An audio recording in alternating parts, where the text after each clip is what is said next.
Welcome back, everyone, to Common Sense Choices, and I'm Linda Toupin. If this is your first time and you just happened to stumble on us, pull up a chair.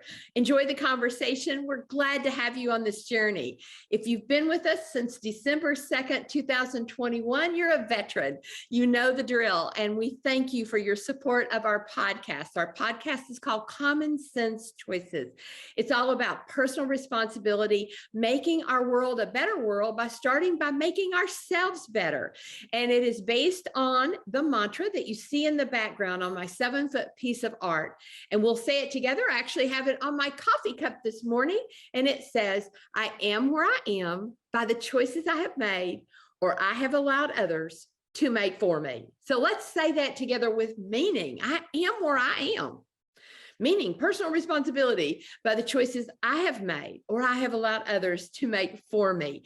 Well, that's where it all started. And if you've been with us for the entire 2.5 to 3 months now, you know that we started out in the month of December with some amazing episodes about mental health and the effect of COVID on the mental stability of all of us. We heard from wonderful psychotherapist Pat Pearson on 10 ways to actually get rid of toxic thoughts. And then in January, we segued into physical health. You heard from my Dr. Lena Edwards as she talked about the ways that you can, things that you can do to build your natural immunity. You heard from health enthusiast Pam Shaw and my yoga instructor champion, Glenn Brown. And now as we have segued into a 2-month series entitled, What Does It Really Take to Run an In-Home Business? So why are we talking about it? Well, during COVID, is referred to as the Great Resignation, meaning people left their offices, they came home to work, and many of them discovered they kind of liked it or they kind of had to stay. And for someone like myself, who now has 4 decades in running a business from your home, there's a lot to know about how to do that successfully. It sounds good, but there's a lot to know about it. So we started out by meeting 5 of my friends who have accumulated over 227 years of working for themselves. And then we also heard from my friend Cindy Williams, because she talked about the mentality that you need to have to be successful in anything, which is, are you a victim or are you a victor? And then last week, we got down and dirty when we talked about milking the cow mentality. It's a work ethic mentality. Cows have to be milked at the same time, whether you're sick or someone's died. That's a pretty tough, mental, strong point that has to be made, because if you're going to work for yourself, you're the boss. And so you're going to have to get tough on yourself. That discipline will pay off long term. Well, before we get started and meet our fabulous guest speaker today, I want to direct you over to lindatoupin.com. Now, that's the very best way to ensure that you never miss an episode. Many of you are telling me that you're using this with your youth groups, your church groups, your business groups, and your teams in direct sales. And so the best way to get the episodes are just to simply sign up, and they'll be emailed to you every Thursday or Friday. I'm also on YouTube. Just look me up, Common Sense Choices, Linda Toupin. You can be a subscriber there. Also, you'll find me on Apple and Spotify. If you're listening in the car, guys, hands on the wheel, 9 and 2, eyes straight ahead. Well, while you're over at lindatoupin.com, check out our little link that says stuff I didn't know I needed. There you'll find your coffee mug, and you'll find some great t-shirts and hoodies. And we are excited to add to our collection something you all have been asking for decades. My mantra on a canvas print. It's 8 by 8, as you can see. It's a good size. You can hang it up on the wall, or you can just run down to Target or Hobby Lobby and get one of these little stands. And you can pick up one of these. They went like hotcakes last week, you guys. I heard from so many teachers that this was going on their desk at school. I heard from a lot of therapists this was going on their desk. I think if you're anybody who works with anybody, it just kind of goes with you, because it reminds people that they are where they are by the choices they've made or allowed others to make for you. And your support of that link and your purchases support this podcast. So thank you all so very much. It means the world to me. Well, this morning, we're not going to waste any time, because we have a fabulous guest speaker. You met her briefly just a couple of weeks ago. She is one of my very best friends. I've known her for, I believe, 3 decades. We'll have to discuss that in just a second. She hails from Charlotte, North Carolina. And there are many, many things I admire about this woman. But one is her logical, rational mind and the way that she handles her finances. She didn't just manage money, she created wealth with her money. And guys, there is a difference between just managing money and creating wealth. Now, today, we're going to look at the angle of creating money and managing that money for an in-home business. And we may have her back and talk about creating wealth. But right now, would you please welcome and bring to the screen my good friend, Robin Rowland. Hi, Linda. Thank you for having me today. I'm so excited to be here and to be on your podcast with all your listeners. Well, Robin, I understand it is 36 and raining ice here in Lexington, Kentucky, and I understand in Charlotte it's 74. It is. It's not sunshining. It's cloudy, but it is hot. Well, you know, the older I've got, the more I understand why people as they age move south, because I've just about had it with cold weather. I totally get it. Well, we have a lot of people that have moved south. I know that. I know that. Well, this morning, you know, you and I were chatting before we went live, and you were sharing with me a little bit about some polling that you have studied recently when it comes to the topic of money. Let's talk a little bit about what that polling revealed to the world. Well, it was a poll conducted on behalf of an insurance company called American Life. And the poll was conducted basically to ask people about their financial situation. And it was a very recent poll. So the poll revealed that 7 in 10 Americans say today that they are living paycheck to paycheck, which, as you know, is a disaster, because when you're living paycheck to paycheck, you have no freedom. I once lived there. You have no options. You're in a very tough spot. And 70% of Americans are in this situation today. 63% went on to say they do not think in their lifetime that they will ever reach a level of financial security. And reaching financial security is a choice. We have choices, just like you talked about a minute ago, in how we live and how we manage our money. We have a choice in how smart we are. And we have a choice in how skilled we become. Once again, financial security is a choice that people make. On average, the respondents in this same survey felt they would need an additional $686 of disposable income every single month to feel financially comfortable. Wow. That's income after paying a mortgage, after paying for food, for insurance, and other, daily cost of living. So $686 is really not a lot of money if you really think about it. But most of those respondents, or a good high percentage, said that that is the amount that they would need added to their budget to feel a little more secure. So, well, this is also true, Robin, because we've all seen it. You know, you have worked in your own business for 48 years. April this year will be 40 years for me. And we know that makes a difference. You know, that old saying that money doesn't buy happiness is true, but what money buys is choices. Exactly. That's what it buys. And that's exactly what those people were saying is I feel like I have no freedom if I do not have any disposable income. Yes. And let me also say that I don't think it's hard to earn money in America. In fact, I think it's easier to earn money here than in any other country in the world, because we have a population of 330 million people, most of whom consume things. So there's a tremendous flow of supply and demand. But in order to make money, you have to know something.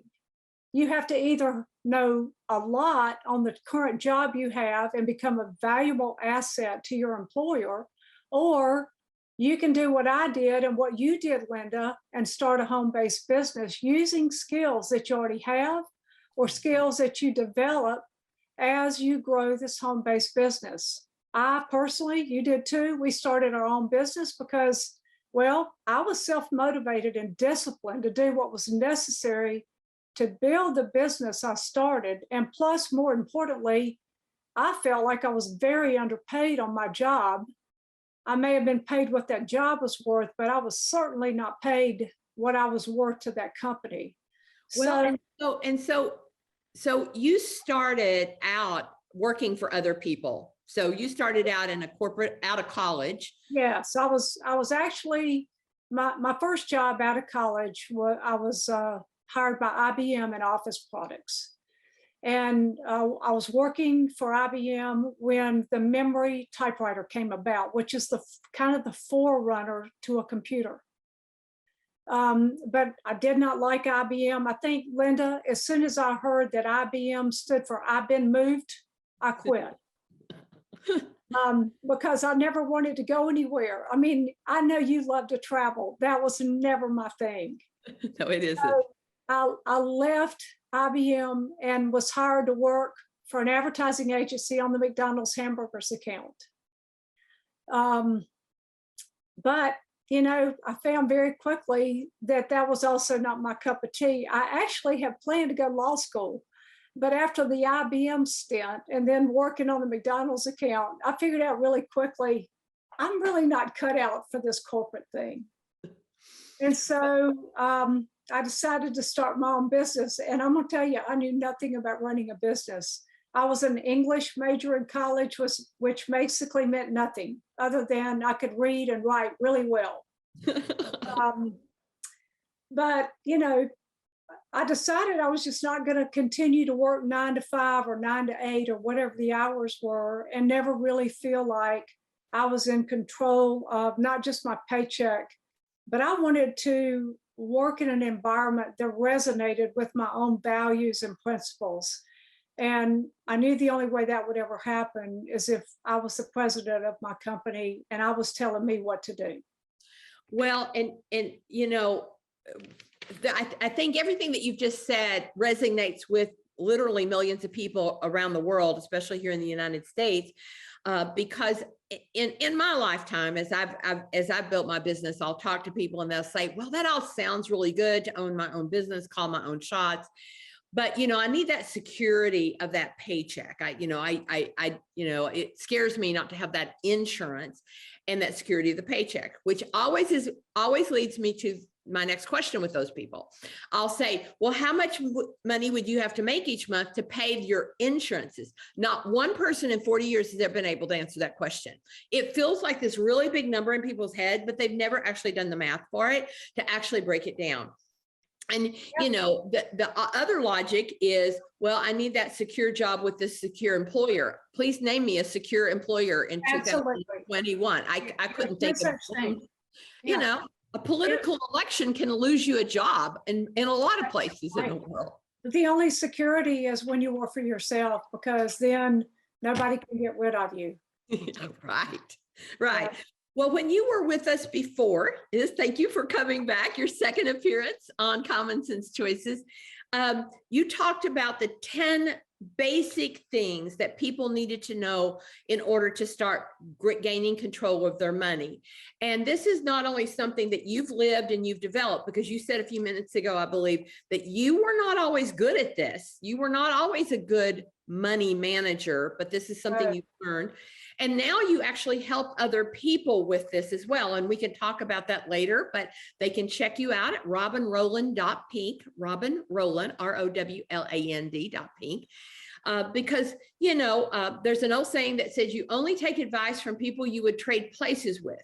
Well, when I start looking at who to bring on this podcast and their level of expertise on different topics, you were the first person on the list, because you have given me money advice many times in my career, and I've always taken it and it's always paid off. And so, Robin, tell us the story. Were you always good at money?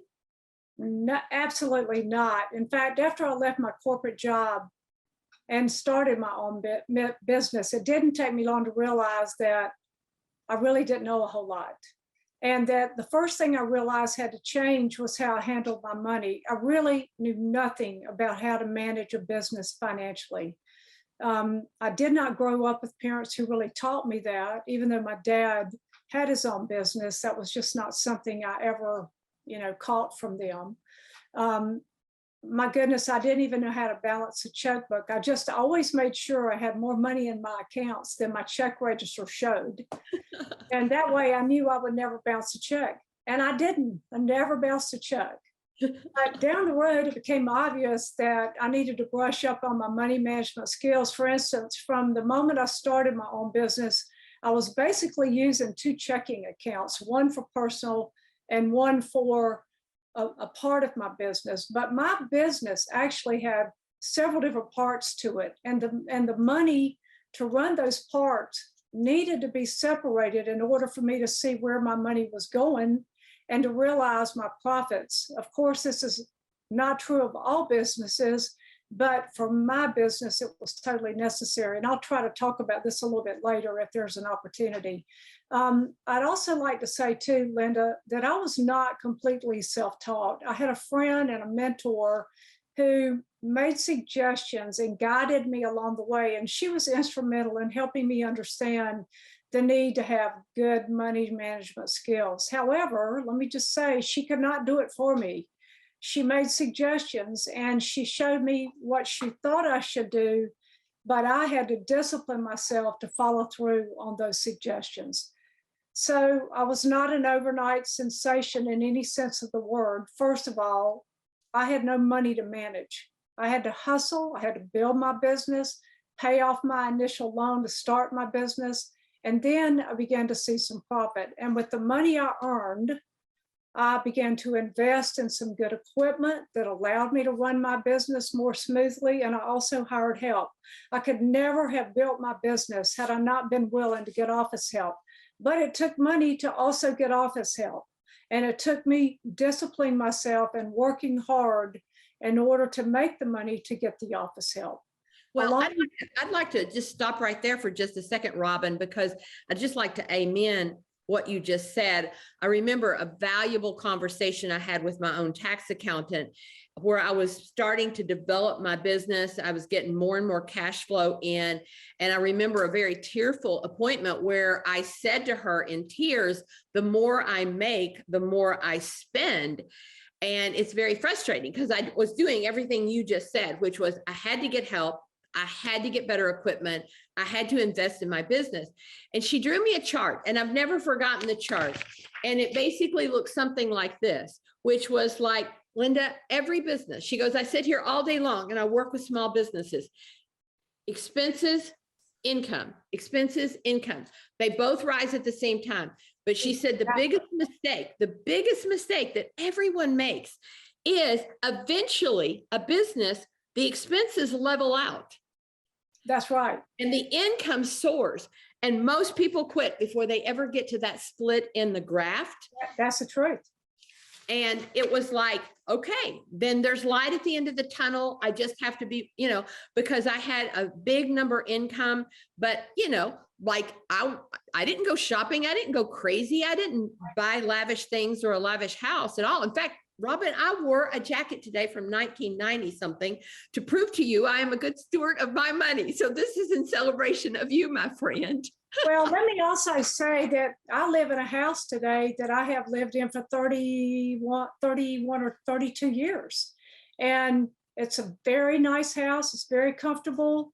But, my first goal was to pay the mortgage off. And I did that 3 years after moving into this house.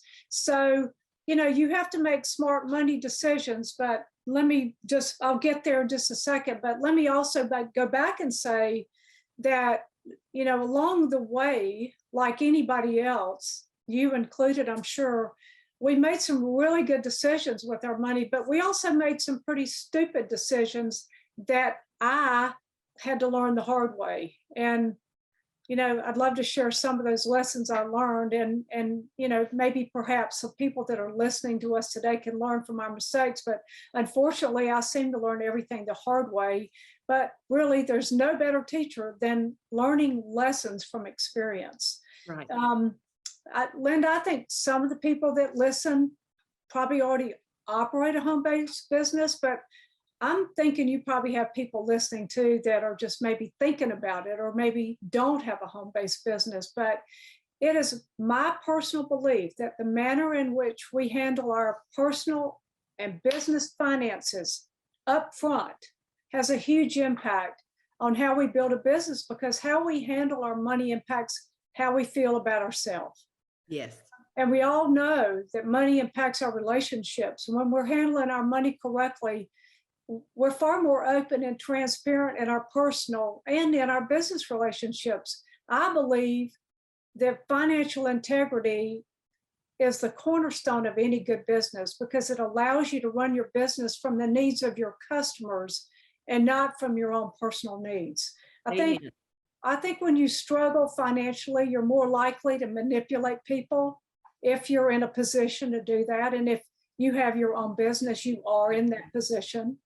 And I also think you are more likely to manipulate situations for your own gain. So that's never a good way to run a business. When your character is in question,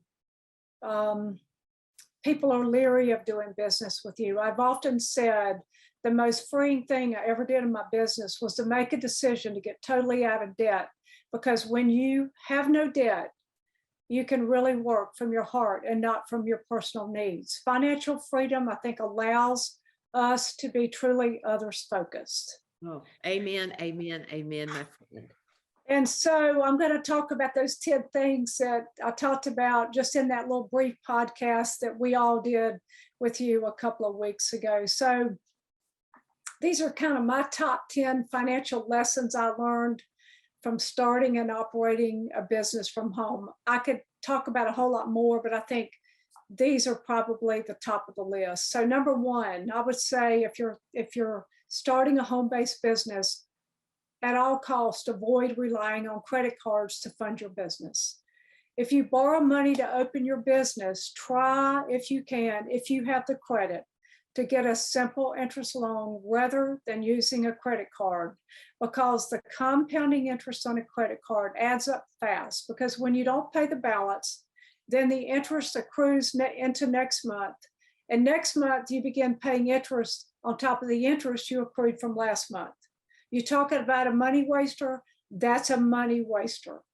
38% of people who start a business raise money from friends and family. That was not my choice, but many people take that route.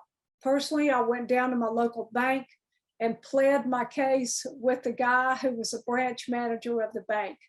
And I will tell you, that was the day I realized that if I wanted to get anywhere in life, I had to sell myself first, because that man, he bought me. He did not buy what I had because I was in debt. The second top 10 piece of advice I would give is to pay on your loan every single week, even a small amount, because you'll pay your loan off faster if you pay on it every single week. I never went a week without paying on my loan. And by paying it off quickly, I didn't eat up my money paying interest. With a simple interest loan, every time you go pay, you reduce the loan. And that's how I paid off my mortgage real quick. I made 2 house payments every single month. And consequently, all of the interest that was put on the front end of the mortgage was quickly chopped down because I was making 2 payments every single month. Sometimes I made 3 a month. And the third piece of advice is the quickest way to earn a profit is to increase your sales and decrease your expenses, which Linda kind of alluded to a few minutes ago. The fastest way to pay off a business and to get on a profit basis is to just reduce what you're spending. Now, let me also say, I did not cut corners so much that I was not willing to have what I needed. But I took the money that I was making and invested it in ways that, as Linda said, would even off and would pay me down line. For instance, I bought a postage meter and I bought a copier. And those 2 things kept me from standing in the line at the post office. It also kept me from spending a lot of money and time going to make copies of things. And so some of that is not necessary today just due to technology that we have available to us. But when I started my business, those were just things that needed to be done and were important. The fourth piece of advice I would say is that just because you can deduct something is not a good justification to spend money on it. So why spend $1 to write off 30 cents? I used to always ask myself anytime I was getting ready to make a decision about spending money, is this a need or is this a want? And if it was a want, I just tried my best to clamp down on my desire to have whatever it was and to delay that gratification. Prior to starting my own business, the reason I was in debt is because I didn't live by delayed gratification. I love nice clothes, and a big weakness I have is music. And even today, I probably have 4,000 CDs in my house that are irrelevant because it's all streamed. And I did my share of spending money that didn't need to be spent. Most of those purchases came after I started making money. But even today, I try to ask myself, is this a need or is this a want? That's interesting that you said that, because there's not a lot I remember about my college education, but I had a professor once who literally, that was the first thing we did in class one day. He said, I want you to write down what is a need and what is a want. And the only thing that you need is fire. What was it? A fire, a cave, and meat, which I would probably argue the meat part, but fire and a cave, which is shelter and warmth, is all you need. I was like, okay, I got it. Yeah, well, those are like the foundation of Maslow's hierarchy. Exactly. Yeah. Okay, so number 5 is, it was critical for me to create a budget for my business expenses. You know, in most businesses, your expenses vary from month to month. And I think that's probably true for everybody. So what I recommend you do, which is what I did, is rather than always be insecure about what my expenses were, like I determined what my average expenses were for a month by adding up the total that I spent for the previous year. Like right now, we're paying taxes. So now is a really good time to do this, because you're going to get a feel for what you spent last year if you already have a business. And you simply take that number and divide it by 12 for the 12 months of the year. And I would suggest adding at least 10% for cost increases, because we all know that things are going sky high right now. Right. And put that same amount of money every single month into your business checking account. Then if you have a month where you spend more than you did the previous month, then you always have the money you need. Never take the money out, right, because that is an account that you add to and you draw from depending on which month it is and what your costs are that month. Right. So the 6th thing that I would say is to keep business funds and personal funds totally separate, including your credit cards. You never want to commingle your money. That was a big mistake I made in the early years. And because I did that, I was not able to take certain tax deductions, but it kept me from feeling like I was making money. It was not until I began to separate my money. I kept my personal money totally separate. I kept my business money totally separate. And as time went on, my business grew. Then I began to do different things, like I added an employee checking account. Also added an account strictly for taxes. And that was a money market account, so it would grow a little bit of interest. Money market accounts are growing no interest right now. But I still have a tax account that is a money market, because I want to get my hands on it. I don't want it to be tied up in, something that I have to sell or that could go up and down like the stock market is doing at this very moment. Number 7, bookkeeping software is a critical component of money management in a home-based business. I think bookkeeping leads you to better business decisions regarding financing, taxes, and profit. And let me just give you a few basic bookkeeping steps. 1, invest in business accounting software. I think proper software selection is critical for success. Number 2, each month reconcile your account using business accounting software and run a profit and loss statement. A checking account balance is not a good indication of how much profit your business has made or what amount is available for profit. So a profit and loss statement can provide a better picture of the financial health of your business. And if you have money software, that will tell you that. You can do that very easily. And the third bookkeeping idea is just always track your sales. Create an airtight system for tracking sales using tools such as invoices and software that are created for the particular industry that you find yourself working in. Number 4, deposit every dime you take in. Total sales should equal total deposits. Do not spend cash. I have done that in my early years. You go work your business. On the way home, you decide that you need groceries and you stop and use that little bit of cash saying, I'm going to put it back. No, you don't. You don't ever put it back. I know I didn't, and I'm disciplined. Right. Always link all forms of sales documentation, such as invoices, with a specific deposit. And then the 5th thing is write business checks for all business expenses or use a business check card. Do not use a petty cash system until you're experienced and disciplined at bookkeeping. And then number 6, obtain a separate business credit card. Doing so helps you keep track of business expenses because you want to be able to tax deduct them. When they're commingled with another credit card, they sometimes get lost. Oh my gosh, I relived my entire career on those things that you just mentioned, Robin. I mean, anybody with any business expense. And I just want to say to my audience that, when I first started, like Robin, I mean, there wasn't computers, and I had a little ledger that you bought down at the store, and I still have kept mine because I want to always remember. And I think, Robin, I must have got that from my mom. My mom was kind of like a real bookkeeping kind of person for our farm when we were growing up.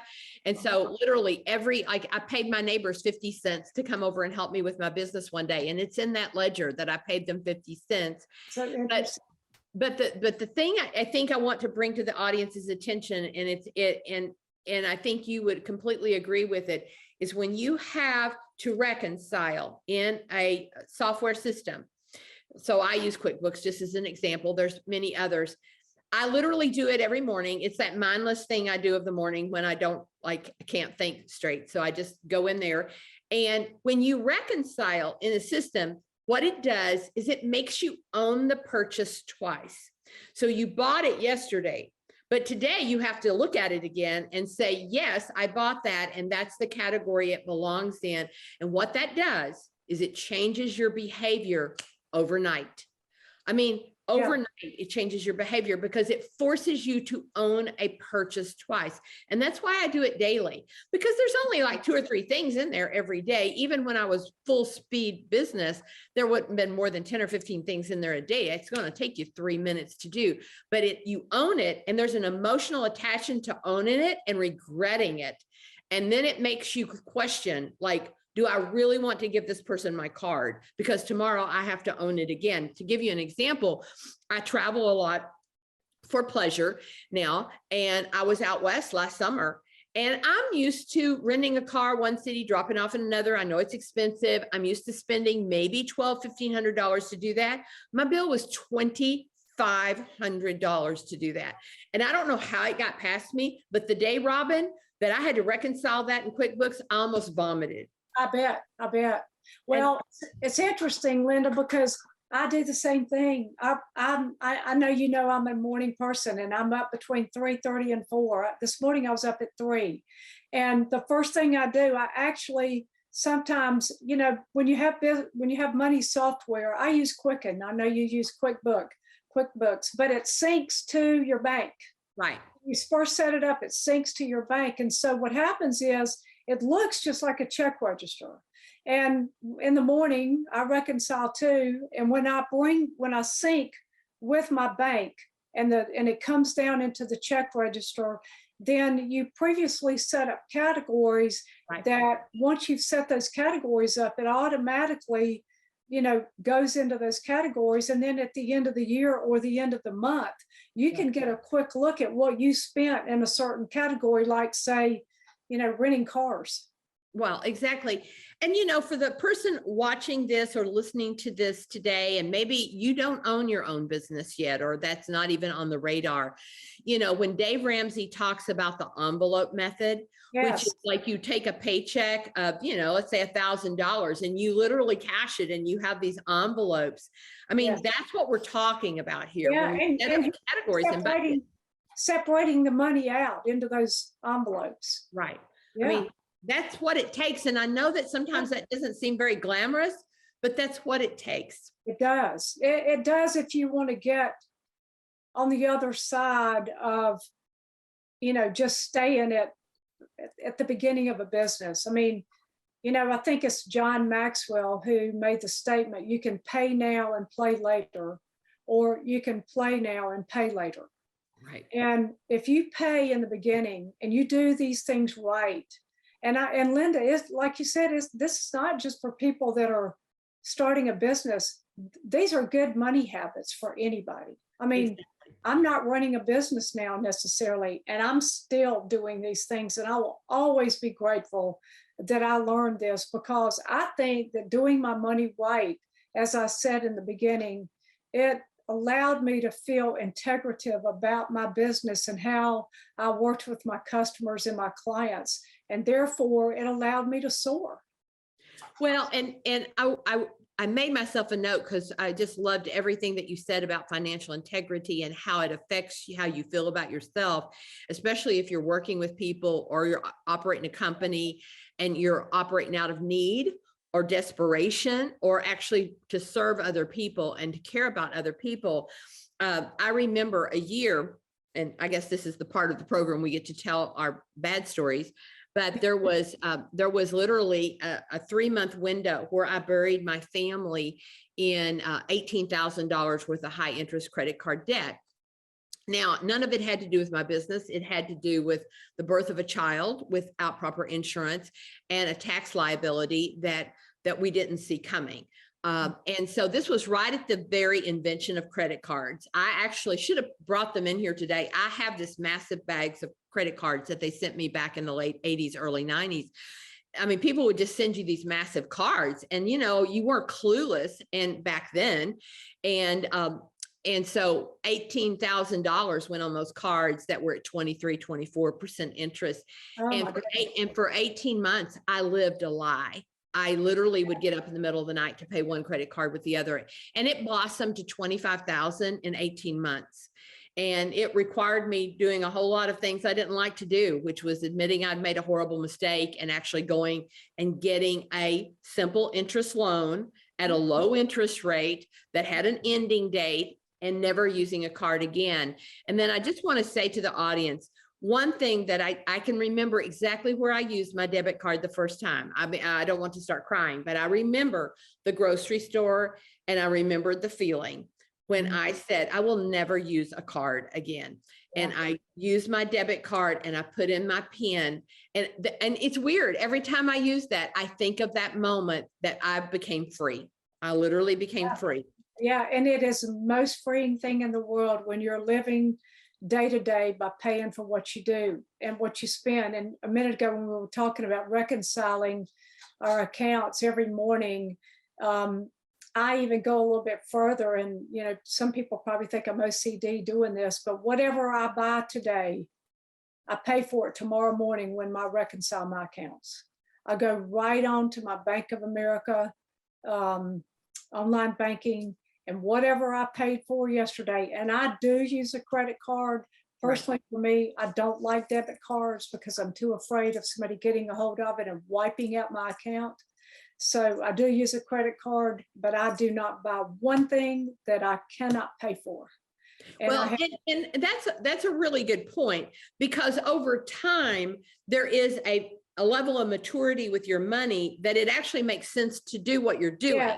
Yes. Not everybody can do that, which is like, I have a card for big purchases that gives me my miles. That's why I get upgraded to first class most of the time. is because I learned to do that. But you have to do what you just said, which is that day, the moment it hits the credit card, you go Yeah. pay that one thing off. And I don't call that OCD. I call that smart. Yeah. Well, it served me well for many years now, and I'll never regret it. And I do just like you with my Bank of America. I get rewards, and so it pays me to use my credit card. Right. Okay. All right. All right. So just a couple more things here. I'm almost ready to wrap it up. Number seven under bookkeeping. Set aside money to pay your taxes before you do anything else. I said a minute ago, I always kept a separate tax account. I will tell you that one of the things I watched after I started my own business and before my own business, I watched people get in trouble with their taxes. And I can tell you, it is no fun. The IRS will garnish your wages in a skinny minute if you do not pay your taxes. So, you know, the Bible teaches us to render unto Caesar what is Caesar's, and we do have to do that. Even though I don't want to, I do it. Number 8, pay yourself from your business account after setting aside money for taxes and your business expenses. If you don't feel like you have enough money to pay your bills, then what do you have to do? You have to increase your sales. You have to go make more money in order to have more money left over. Okay, so number 8 under the top 10 tips is pay the price for an expert CPA.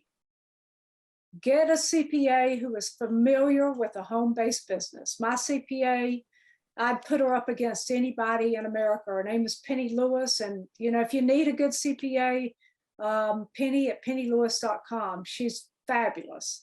But I think sometimes when you start your own business, you think you can cut a few corners here and there. I learned from being in advertising that advertising is not the place to cut a corner. And I also know from having my own business that cutting the corner on the cost of a CPA is not the place to do it. Amen.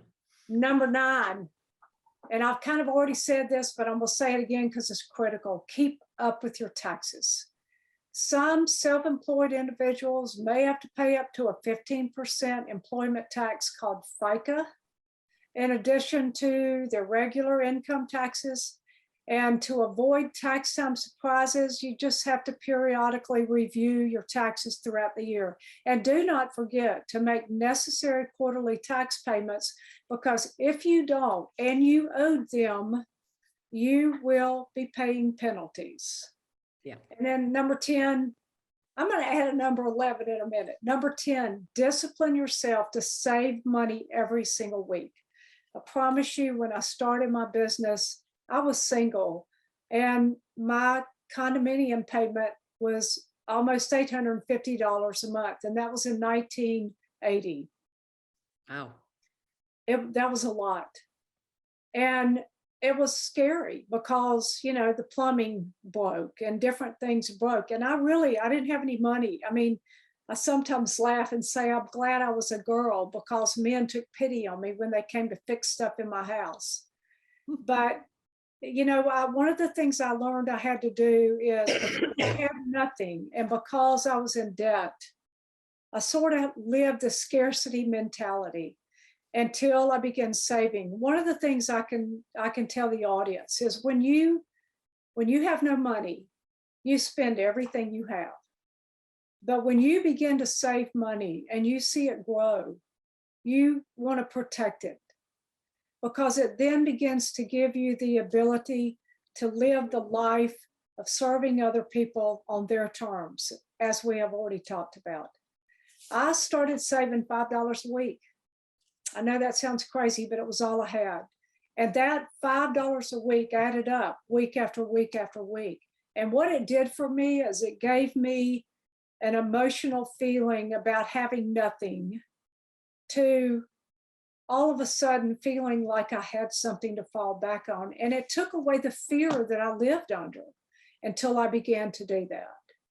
So, Linda, those are my top 10 pieces of money advice. Well, those are invaluable. You should write a book, Robin. You said you had 11. Okay, yes, I did. My 11th one is never do financial investing with a friend. Never. Because I lost two really, really, really good friends because of that. And I also lost $150,000. Yes. Yes. Those are topics for another day, for sure. Yeah, absolutely. I mean, we have a lot to say about that. Couple of things I want to reiterate to you when you were talking about the importance of taxes, because several of your points are about taxes. As much as I hate them, as much as I despise how they spend my tax money, it's just my reality, and I'm a realist. Yes, it is. Yes, it is. I'm a realist. And I personally know in my own business, in my own sales business, women who had an office full of trophies that are no longer in that business because they never figured that piece out. They just ignored it. They was just like, oh, it'll take care of itself, and it will not take care of itself. And they will come and get you, and they will get their money. And so you're putting your head in the sand. And it is that dog, as my daddy would say, that dog don't hunt. Yeah.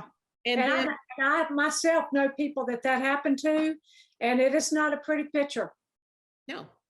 And then you find yourself working down the street for Joe Blow and working the awful hours you don't want at rates you don't want to work because you weren't disciplined in your own business. Exactly. And then when you said, I think it was the 8th point under number 7, when you talked about, if you don't have any money left to live at the end of the day, then you have to increase your sales. Yes. And our topic is not time management, but I need to remind my audience that there's 168 hours in a week. When you work 40, you have 128 hours left. And after you sleep 8 hours a night, which is 56, you still have 72 hours left. What happens to people's time, we all have exactly the same amount, is A, how we view it, and what we tell ourselves. I'm so tired, I don't have any time, I'm so broke, whatever. You got to change that language like Cindy talked about earlier. But the bottom line is, that 72 hours, you can take 5, 10, 15 of it if you discipline yourself to work something else and start getting rid of some of the other things that doesn't make you money and doesn't bring you joy. Exactly. So, Robin, you have been a godsend to my listeners today. You are always a godsend to me. I've taken money advice from you many times. I have never regretted it. It has always grown wealth for me. And you are truly a blessing. And you said in the beginning in your notes, I took copious notes, that, you had a mentor, you had someone that told you what to do. You only take advice from people you would tell what to do. And so if you would like some help and you would like to work with Robin, and if she has got the availability, of course, she's got a waiting list, but she has availability, you can check her out at Robin Rowland. That's ROWLAND, Robin Rowland .pink. And you can contact her that way. Robin, anything else you would like to say to my listeners before we disconnect? I don't think so. I'm honored to be here, and I hope that what we've talked about will provide some people some needed help, because, it never hurts to get all the help you can get. No. And just seeking wisdom, that's really what this is about. It's like seeking wisdom. That's why people turn into a podcast, is because it's like, I need to hear someone who makes sense. This is common sense. And that's what you've provided my audience today. I'm going to throw up a picture of you and your precious mama right now on our screen. I had the honor of being in Robin's beautiful home that she paid off in 3 years.